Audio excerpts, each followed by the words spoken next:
as well as Mr. Arroyo at this point. We do have Mr. Bilal as well as Mr. Giacomo appearing for the state. We are on for defendant's motion for release on his own recognizance or in the alternative to set reasonable bail. We also are on for our first status check trial readiness. First of all, let's address the status check trial readiness real quick. Hesitate to ask, but how are we going on discovery? We got a substantial amount, videos, statements, reports. We've been going through that.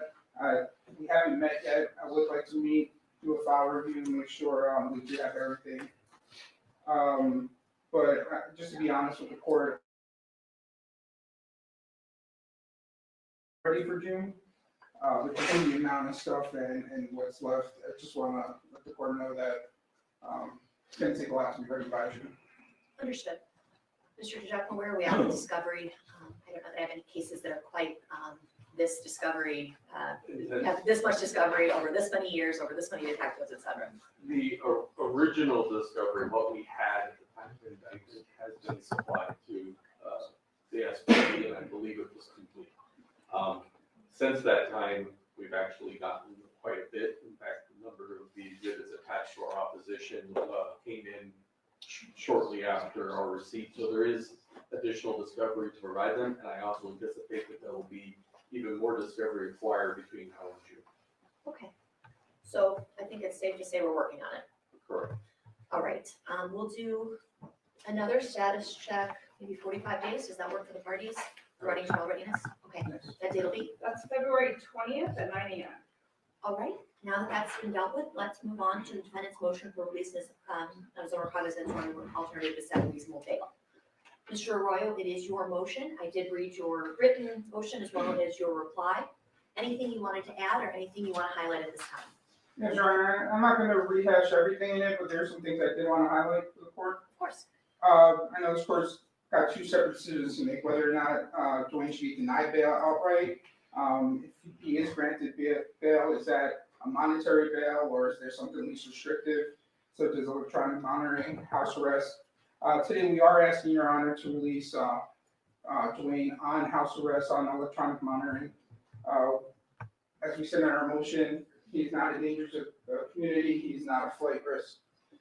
And I think the overwhelming thing, the question that's looming out there is, if Dwayne is so dangerous, if this case is so overwhelming, his guilt is so overwhelming, what's been happening for 15 years? Why did we wait 15 years to make the arrest? The state has attached his 2009 statement to Metro. They attached the proffer to this court. They've been taking the position that he has no immunity, that they can use the statements against him. If that is their position, then why wasn't he arrested in 2009? At the earliest, I mean, we know that he spoke to Metro. And if I don't think the state has said that the proffer is admissible yet. I don't think that we've crossed that bridge. Yeah. But any additional statements, I believe, have been tendered to this court and I believe could be properly considered. Yeah, Is that well, I an think accurate? Mr. Wall is going to address the proof of presumption is great, and we'll address both the 2008 and the 2009 statements, as well as the reasons for why he wasn't arrested after making that statement in 2009. Okay, sounds good. I'll let you guys do that at some point. I'll go back to you, Mr. Arroyo. I apologize for interrupting. But, I mean, they did tell the grand jury that he did give a proffer in 2008. They told the grand jury about that. They did say that 2009, that Nevada hasn't promised anything. So that position, at least since 2009, this information has been known to Nevada. I think what the problem is, there's really no corroboration. There's no gun. The white Cadillac was never found. There's nothing to corroborate anything that was said in Dwayne's statements.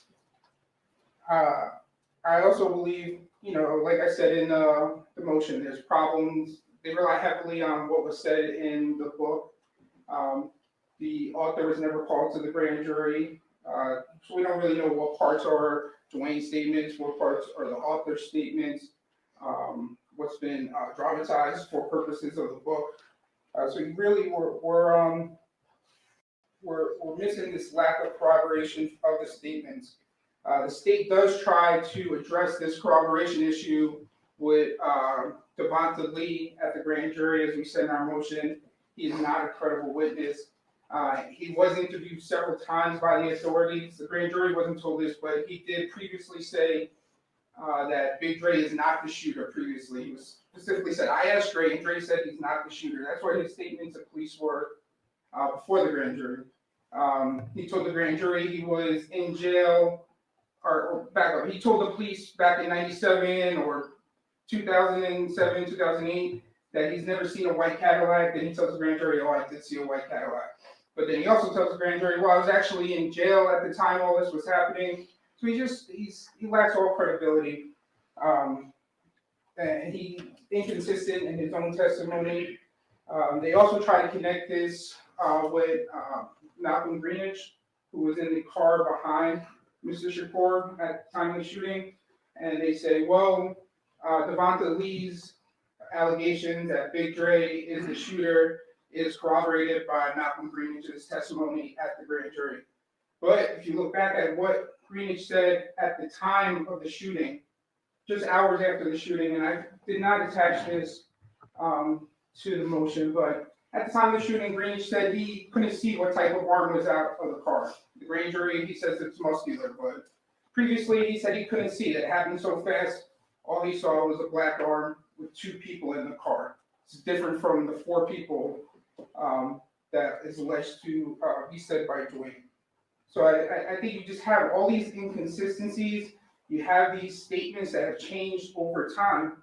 And, part of the problem is this case has been tried on YouTube already. There's been so many interviews given, so many different stories thrown out in the public that things change over time as people are picking up bits and pieces from these YouTube interviews that are out there.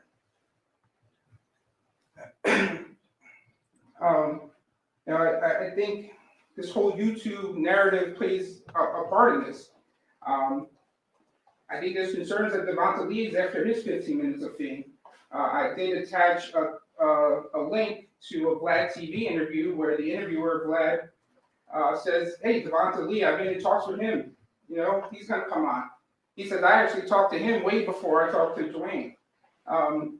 But who's going to pay Devonta Lee for an interview that he's just saying the same thing that everybody else is saying? So now he's coming up with this counter narrative years after the fact, but when this actually happened, he's saying he doesn't know anything.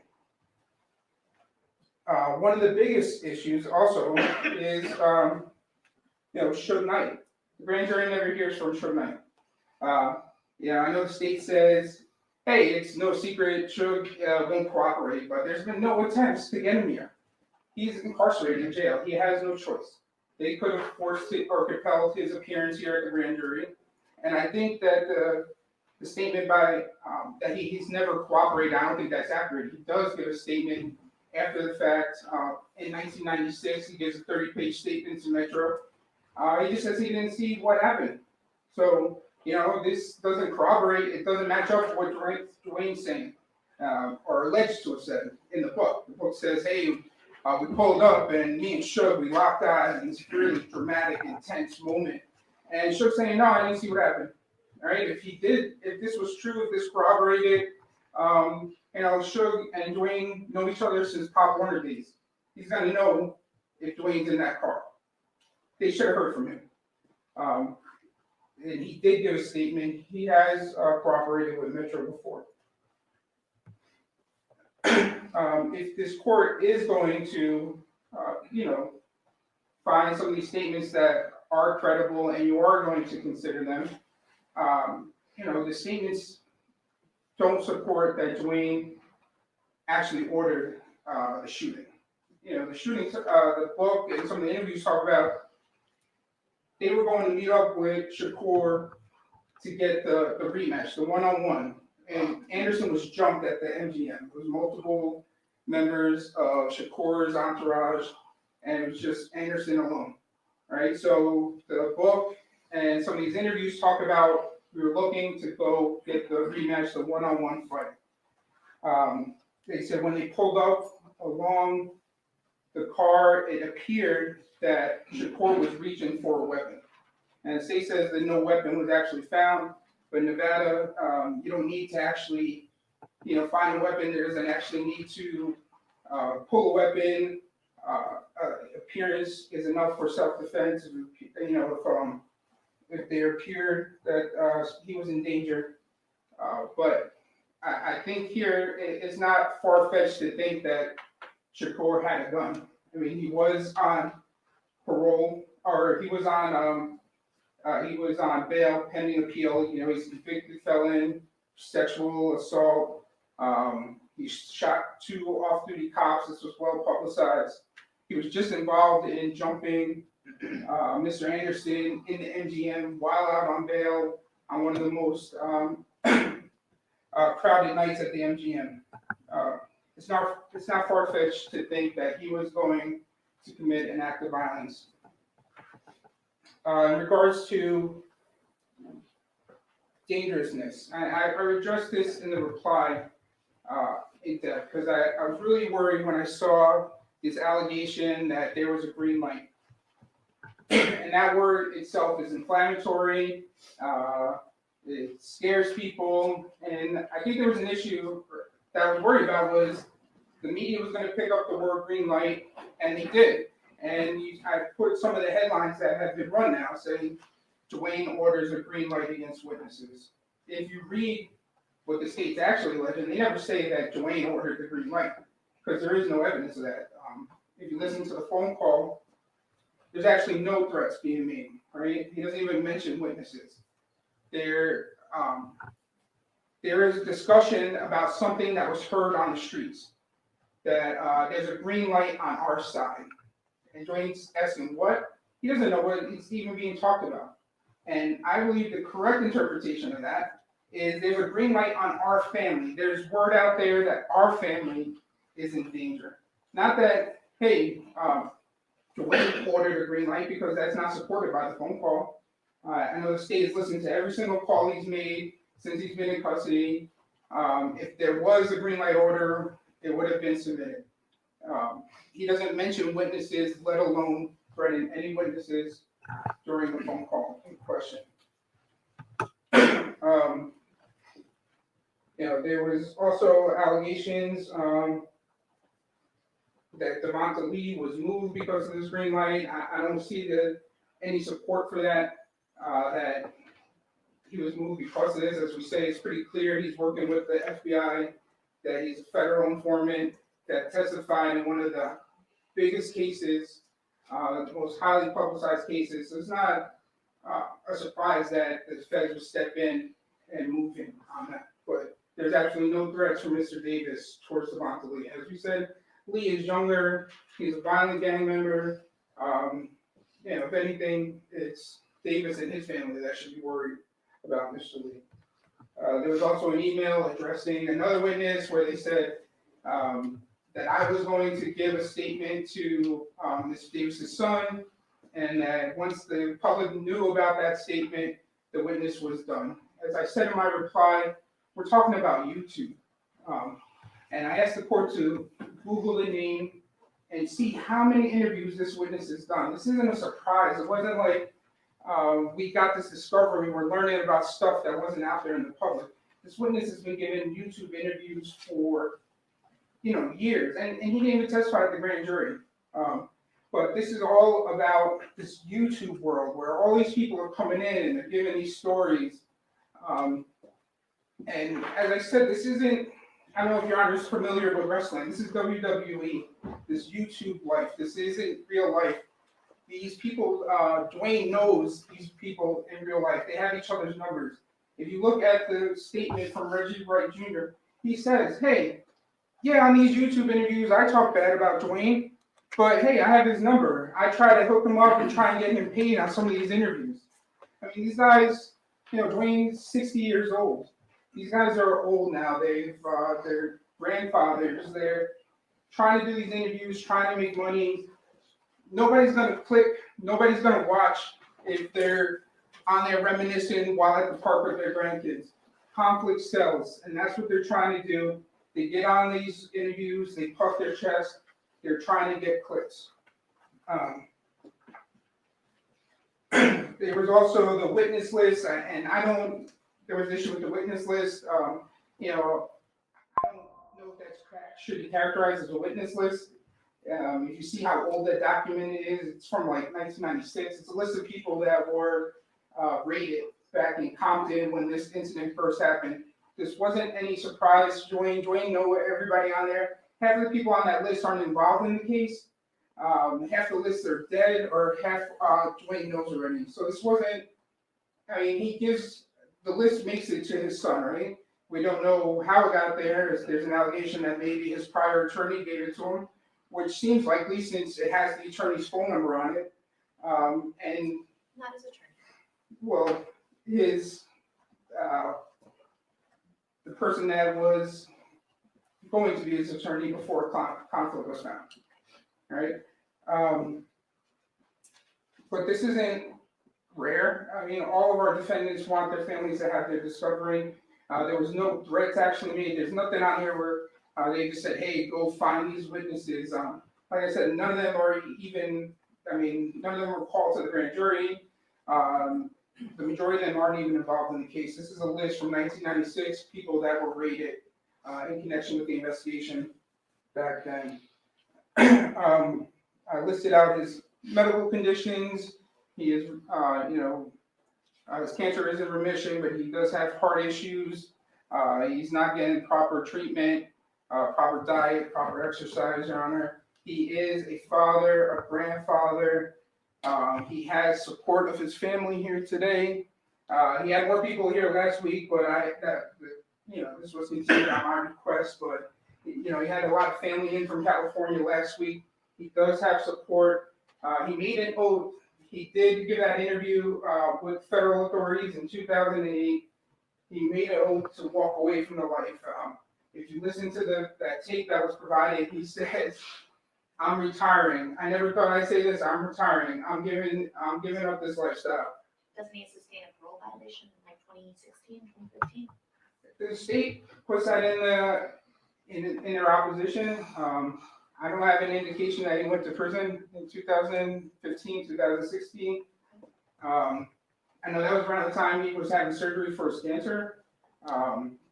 We provided the judgment of conviction in discovery for his conviction for a felon in possession of a firearm. He was arrested with both drugs and firearms, was convicted from a 2013 arrest to 2015 conviction in California. And was he incarcerated as a result? I believe he did about 6 months on a 2-year sentence. Understood. Okay. All right, but there's no connection to this gang life or anything that they're alleging. Your Honor, he has been, employed before he got sick, before he got the cancer. He was making an honest living. As I said, now he is at home with his family. Before he was arrested, he did not flee. He knew this was coming down. He got the Markham notice. He could have ran if he wanted to. He's been under investigation throughout his life, talking to federal authorities, the Nevada authorities, California authorities. He's never ran. There's no evidence that if he is released with bail or monitoring, that he is going to flee. He will return. If he was going to run, he would have did it back in the summer when he was served with the Markham notice. So, Thank you, Mr. Arroyo.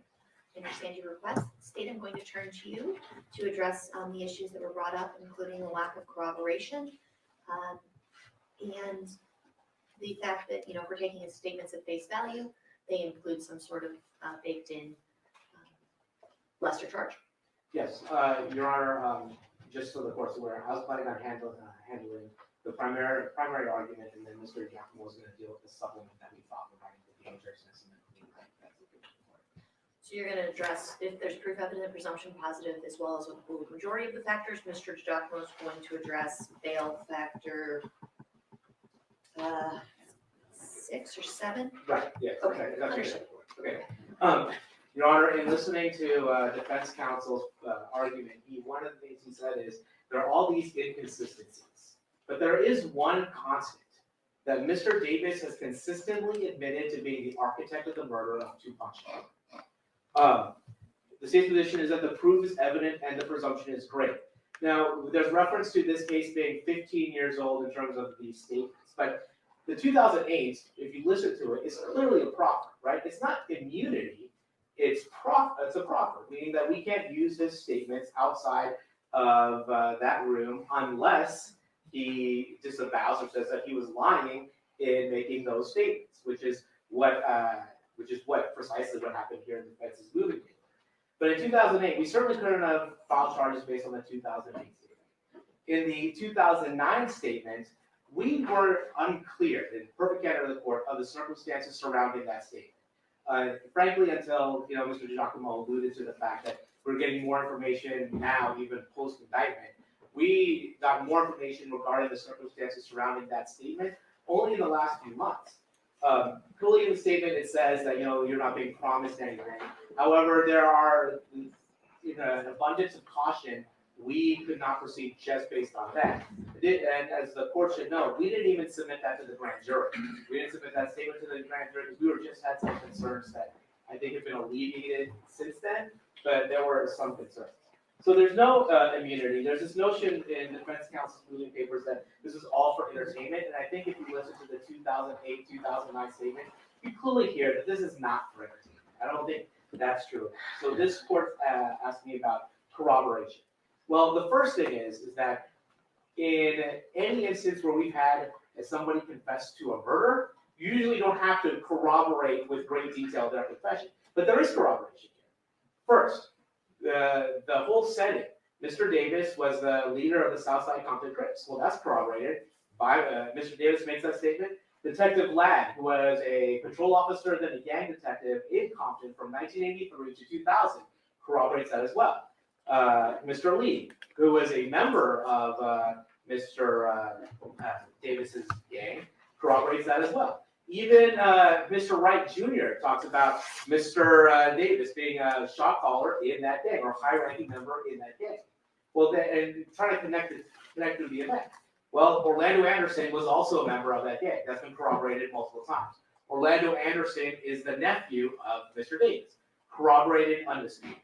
Okay, so you have the fight that occurs at MGM. Corroborated, undisputed, right? And it's actually on video. So then you have Mr. Davis saying, leading this group of people in a white Cadillac. Mr. Lee says he does see them in a white Cadillac shortly after the murder occurs, right? They see Terrence Brown in a white Cadillac shortly after. You have DeAndre Smith's statement about being in the Cadillac for the murder of Mr. Shakur. And you have Malcolm Greenridge's statement saying, I saw the white Cadillac go up to the vehicle. I saw a large arm come out of the vehicle and shoot at and into Mr. Nice and Mr. Shakur's vehicle. And, Your Honor, like, if taken at Mr. Davis's statement at face value, that would be enough. I think the state would submit for proof of innocence of the crime. But taking the connective tissue you have from Detective Ladd, from Malcolm Greenridge, from Mr. Lee, from we had one of the females who were out there in the street when this occurred. And part of Mr. Davis's statement is, yeah, there was these females, that's how we knew where Mr. Shakur was. There was these females yelling at the car, Tupac, Tupac. Well, what do we have? We actually brought one of those females saying, yeah, we were talking at that car during this time. So, and I think part of the struggle with this case, I think to wrap your head around it is, the question is why would Mr. Davis admit to this in public, right? Multiple reasons it could be. He could have been under the false understanding that he was given immunity. But that doesn't immunize himself in and of itself. But he also gives an explanation in one of the trailers, I guess, for the Death Row Chronicles, one of the interviews he did. And it's addressed a little bit by defense counsel, which is, I have cancer. I have nothing left to lose. Because he was given a serious diagnosis of cancer back in 2017, and he says, I want to set the record straight. When they talk about the book, about we can't prove what he wrote versus what the authors wrote, but again, we just refer back to Mr. Davis's own statement on video where he says, while holding the book, this is the truth. I was the only person that was there. This is the truth. It is stamped, homeboy. Those are his words, not mine. And so he's saying, I am endorsing and I am saying and I am validating everything that's in here. The problem for defense is that their defense is our client's a liar. That's the defense. Our client is a liar. He lied to police in 2008. He lied to the police in 2009. He lied to the Death Row Chronicles in 2007. He lied to his book in 2008. He lied in his YouTube interviews from 2019 to 2022. And Mr. Arroyo says this is not real life, and I take issue with that. To the family of Mr. Shakur, this is very much real life. This is very much real life. So I do take issue with that. And Your Honor, there's something that's very disturbing. It's like this kind of character assassination of the victim in this case. In the reply brief, it says Mr. Shakur was a violent person. Certainly, he got into a fist fight. He and some other guys jumped on a guy for 20 seconds. That doesn't come with a death penalty. They also reference his sexual assault, failing to acknowledge that he was acquitted of the sexual assault counts. And I think we have to be a little more precise when we're talking about the convictions. Just as we would be with Mr. Davis, certainly more precise when we're talking about the convictions of Mr. Shakur. And the other thing I'd ask is, what relevance does that have? It certainly doesn't factor into a Daniels analysis in terms of self-defense. It's just there to impugn the character of somebody who is no longer here. Lastly, Your Honor, I want to talk about Mr. Lee, because Mr. Lee does corroborate some of the stuff that's done in this case. And they say Mr. Lee is looking for 15 minutes of fame. Well, I think it's a mischaracterization of what that YouTube video says. Like the YouTube video, the person who does that, runs that channel, says that, hey, I'm trying to reach out to him, I'm trying to get him to come on. He hasn't gone on. But more importantly, the person who tells the police that Mr. Lee has information about this murder, in 1996, Mr. Lee says, no, I don't know anything about it. Who redirects the police to Mr. Lee after the decade has gone by? It is Mr. Davis in his interview when he's giving his proffer. He says, you know who knows about this? When he's talking about some of the elements of the murder? Dirt Rock. That's Mr. Davis who says that to the police. So Mr. Davis is the one turning the attention to Mr. Lee. It's not Mr. Lee that had come forward. It was Mr. Davis that said, hey, he has information. He can corroborate my story. And he did. And lastly, Your Honor, and then I'll defer to Mr. Giacomo, is this notion that somehow this could be self-defense. Mr. Davis says, I got a firearm from Eric Martin for the express purpose of shooting Mr. Shakur. We drove to Club 662 for the express purpose of a violent confrontation. And what Mr. Davis says is, look, if it didn't go the right way, it would have been Valentine's Day massacre there. And what is that referring to? Obviously, a gang murder in Chicago where 7 gang members were killed by a Protestant gang. So that was the mentality. And then when he is driving one way on Flamingo and Mr. Shakur's party is driving the other way, it is he, in every iteration of his story, says, we made a U-turn to go after them. And what are we to believe the purpose of that U-turn was? Was it a Yalta-like peace conference? Absolutely not. They have the firearm provided by Mr. Davis to the shooter, and what happens? The logical thing happens. What's Mr. Shakur doing during this time? What's Mr. Knight doing during this time? Indisputably, and according to Mr. Greenidge and to the females that they were talking to, they were going to the club to perform and to party. They were not the ones seeking the violent confrontation at this point. There was one person who forced a lethal confrontation, and that is Mr. Davis. Self-defense is not available to him under these facts. I think I addressed most of your concerns. If there's anything else in particular, I'm happy to do it. And then Mr. DiGiacomo is going to talk about the case. Go ahead. And Judge, when I listen to Mr. Arroyo here, it's a discussion about there's no threat to these individuals because they've all been on YouTube telling this story. If he wanted to harm these people, he could have done it because they're all on YouTube. But he's missing the central fact here because apparently every gangbanger on earth can get on YouTube and talk about crimes. But when it comes to talking to a police officer, that is a unique thing. It's a thing that'll get you killed. And so why did I give you the exhibits? And one of which I provided a disc to your clerk today of Exhibit A that asked to have that filed under seal. And I'm somewhat disappointed with Mr. Arroyo for publicly naming this particular witness. I'm going to talk about him as a high-level Mob member. And here's why. When you look at the 3 facts we put in front of the court, which is that Mr. Westbrook, I will say it was probably both unethical and ridiculously dangerous to provide a list of 39 people and tell Mr. Davis that these are people that have provided information to the police about this situation. Mr. Davis then has a conversation with his son, and his son requests that list from Mr. Davis, and he says, well, I can get it to you, or maybe Mr. Westbrook can get it to you. I don't believe from the nature of that picture that Mr. Westbrook provided it to Dwayne Davis Jr.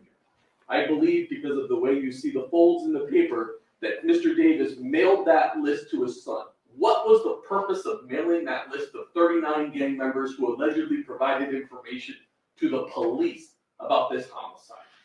Then you have the phone call. And I agree with Mr. Arroyo. Mr. Davis, I'm not the newspaper, I'm not the media, and God knows if I were writing the stories, I'd get it correct. I never alleged that Mr. Davis issued a green light.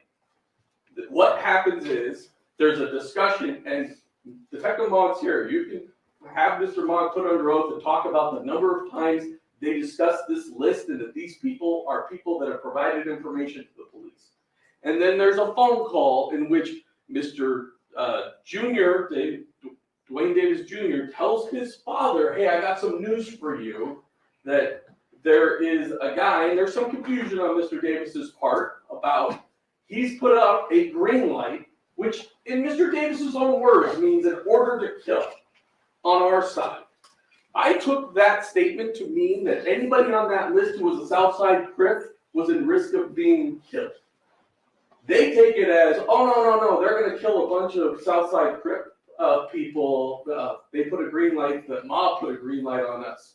Well, if that's true, then why is Mr. Davis's reaction during that phone call so excited and happy about the fact that there's been a green light issued and that we were born in war and this is war and all those other things? Why is he so excited about that if him and his family members are about to be killed? I then gave the court the high-ranking mob Pyru members' statement to police. Yes, all these people have been on YouTube and none of them are at risk of any danger because everybody apparently should be on YouTube. But nobody knew that this member had spoken to Detective Mogg. More importantly, he brings a crucial piece of corroboration that nobody knew, which is that he is at 662. He sees the white Cadillac, and that he knew that Southside was present at 662 prior to the homicide of Tupac Shakur, meaning he's a critical piece of corroboration. And why is that important? Yes, everybody has said this in social media from 2017 on. But you now know that every single fact that every witness has reported since 2017 on YouTube was reported by Dwayne Davis in 2008 and 2009, which means every witness on YouTube has corroborated what he said in an admissible statement that we now know is admissible to Detective Dan Long in 2009. And why those witnesses are so important is because there is no defense at this point to this particular crime based upon the statements he's made in 2017 and in 2009, because it's not until 2011 that Kading publishes his book and puts all this information out there. And thus, Judge, why is this important? Well, when you hear what this high-ranking member, they find out there's a statement to Mogg, and they're going to put it on the street. What does Mr. Davis say? He basically implies that Mogg will kill this guy on their own because he talked to Cliff Mogg. And that gives you knowledge of what it is they were doing when they disseminated that list of 39 gang members who allegedly provided information to the police. Why were they sending that out as a picture and disseminating it publicly? It's because he knew he doesn't have to issue the green light. He knows what the culture is because he was born in it, he grew up in it, and I dispute he ever left it. You listen to those calls and you know that he is a gang member to the core, that he has their mores, their values, and he presents a clear and dangerous threat to our community. And that he made an effort to cause harm to those 39 people on that list.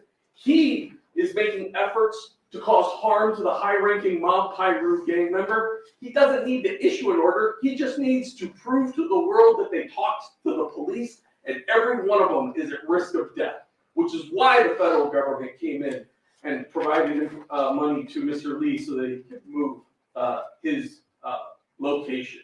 I would suggest to the court that not only is the proof is evident, the presumptions are great, but that he presents a very, very high danger to the community, and thus he must stay in custody. Thank you, Mr. Arroyo, and I'll give you the final word as it was your motion. Mr. Giacomo was taking a huge leap here about these phone calls, all right? First of all, the high-level ranking Pyru has given multiple YouTube interviews from 4 years ago up to a couple of days ago. That's why I asked your court to review it. Nothing he says in that statement hasn't been said on YouTube for the whole world to see. All right, this is a person that says he's a former gang member. There's nothing in that statement that's not been said out in the public forum. That the statement about seeing that they say now corroborates a huge fact in this case about seeing Dwayne at the 662 Club. In one interview on YouTube, he says, "Oh, I saw him," and in the next interview, he says, "I never said I saw him." So he's even inconsistent on his own YouTube statements. And this is not a hidden witness that we had no idea who this guy was. Just Google him. See how many times he comes up on this. All right, we're not exposing some high-level secret government witness. He's out there giving a press tour every day, trying to make a couple of bucks on this case. Just like everybody else in this case, trying to make a couple of bucks on this case. If we're going to talk about putting people in danger, let's talk about this green light call. All right. The allegation is that Mr. Davis's son says, "Hey, I heard something on the street from a guy named B. Brew." Right? That B. Brew is saying it's on. It's a green light on our side. I don't need to pull in a gang expert in to know that B. Brew is a M+rder blood nickname. It's not a Crip nickname. So now by putting that in the pleadings, now every blood gang member in California knows that it's Mr. Davis's son that's putting out this information. They've made their family more in danger now of retaliation. The threat is against Mr. Davis, right? There's a green light on our side, on our family. He doesn't even know what his son is talking about in that phone call. He's not making any threats. He's not saying, "Oh yeah, good, make sure that gets carried out." He's saying, "What? What are you talking about?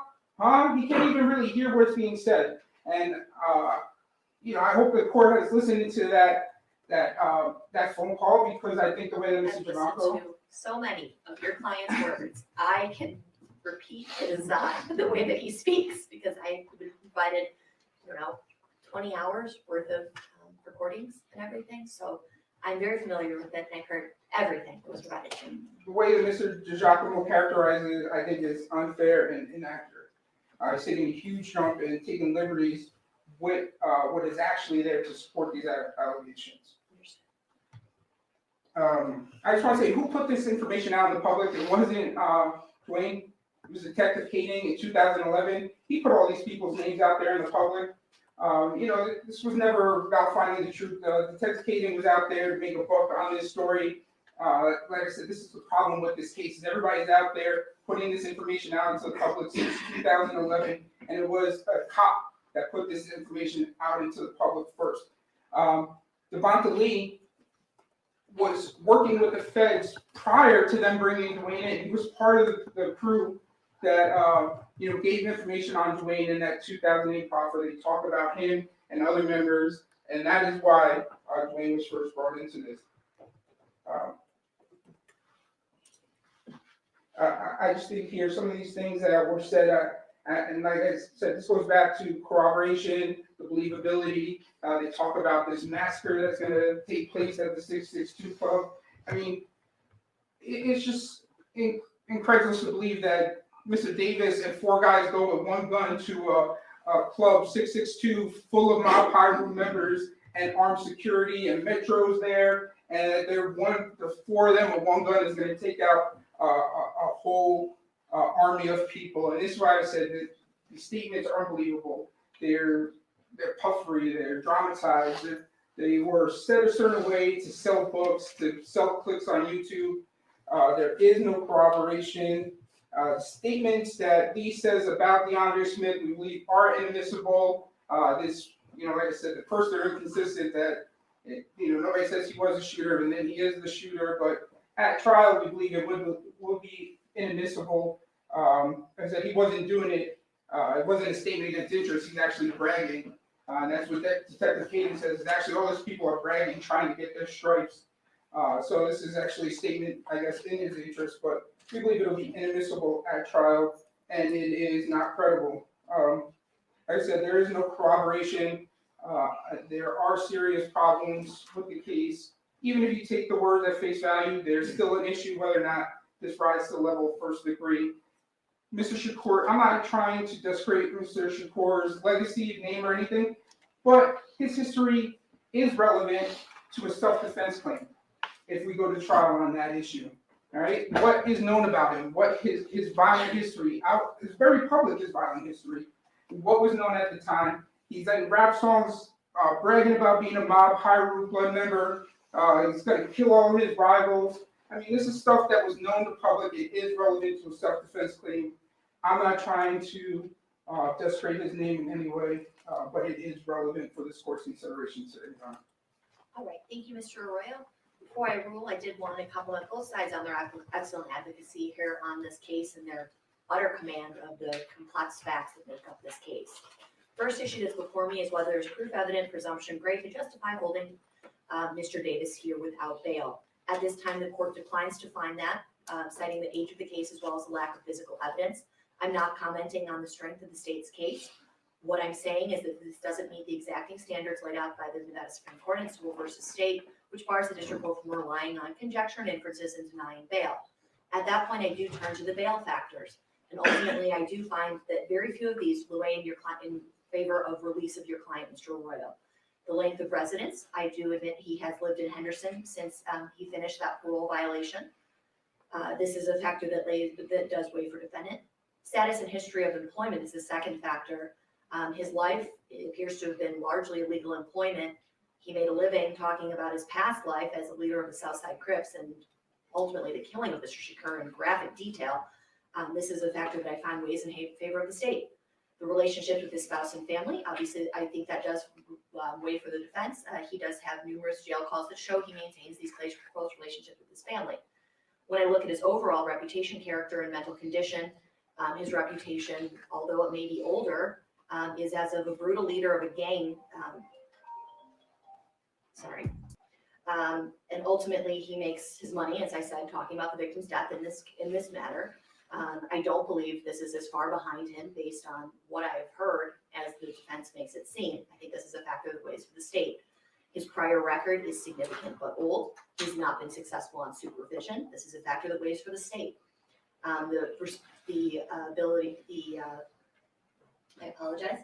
The identity of responsible members of the community who would vouch for the reliability of him. We do have a note from his neighbor attached. However, that note reveals that the neighbor doesn't know anything about him, and that's mainly the gist of the note, is that she didn't know that he had this background. Ultimately, this is a factor that weighs for the state. We don't have responsible people vouching for Mr. Davis's credibility and character. The nature of the offense, the probability of connection, and the likely sentence. Overall, I find the nature of the offense is obviously the most serious that we face in the criminal justice system. The likely sentence here is very high given the existing law at the time when this offense was committed. Probability of conviction, one of the biggest things in evaluating cases. Does the defendant give a statement? Yes, he gives many statements here that connect him to this crime. And so I think that's a factor that weighs for the state. When we talk about the nature and the seriousness of danger to any victims or other people in this case, as the state has indicated, this could be very high. There are lots of people who are still scared of him, even in 2022. There are credible threats being made. I don't believe that the FBI is stepping in and providing coverage or assistance for people in situations where they don't think it's a credible threat. And then finally, the likelihood of additional criminal conduct. I find that this weighs for the state, as laid out by Mr. Giacomo regarding the jail calls. Although not explicit, they do cause the court concern. Possibilities of failure to appear. I do find, ultimately, he didn't flee when he was served with this Markham notice, even though he wasn't entirely cooperative, as he didn't sign that Markham notice. And I think at the end of the day, the fact that he didn't leave at that point sort of speaks to the fact that despite this evidence being out there, it took quite some time for it to be charged, and he probably thought that there was no likelihood that it was charged this time as it wasn't charged in the past, so I find this to be a neutral factor. Overall, I find that there's no non-monetary conditions that could ensure the community safety as well as Mr. Davis's return to the court. The bail here will be set as a detention order. The court does have to give credence to the defendant's repeated insistence that he was involved in this horrible death. While I am concerned about his medical issues, those can be handled by CCDC. If any issues arise, let me know. I'm going to set bail at $750,000 with the source hearing as well as house arrest. We'll see everyone back for the status check on trial readiness that we previously said. Anything from either side? No. Okay, thank you. We do need an order from the court to seal exhibit A. All right, at this time, I will order the exhibit 8 be filed under seal and lodged in the vault. For the record, the defense does have a copy of this that has been provided to them as well as the court previously. Yes. All right, did you want to? Yep. All right. Go ahead.